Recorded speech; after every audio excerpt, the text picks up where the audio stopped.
Welcome to the Rim Break Rodeo. We hope this video helps.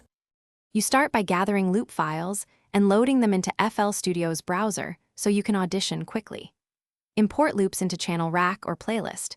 Make sure sample rate and tempo match your project to avoid warping. Once loaded, use the slice tool or the time stretching panel to set a precise start and end point, and set the loops mode to stretch or resample depending on whether you want tempo syncing or original pitch preservation. Now you arrange loops in the playlist, snapping to the grid so bars and beats align. This keeps everything musically tight.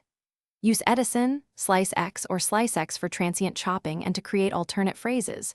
Resample chops into new channels for layering. Once done, route channels to mixer tracks, add EQ and compression to glue sounds, and automate pitch, low pass, or volume to create dynamic movement rather than static repetition during the section. Finish by balancing levels and rendering loop sections to audio stems to save CPU and lock arrangements.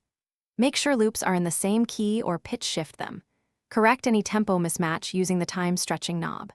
If you hear clicks, phase cancellation, or stretching artifacts, uncheck tempo sync stretching or re-import at the project sample rate. Additionally, group bus any similar loops and apply gentle compression to make them sit together in the mix. Thanks for watching. Consider subscribing if we helped you.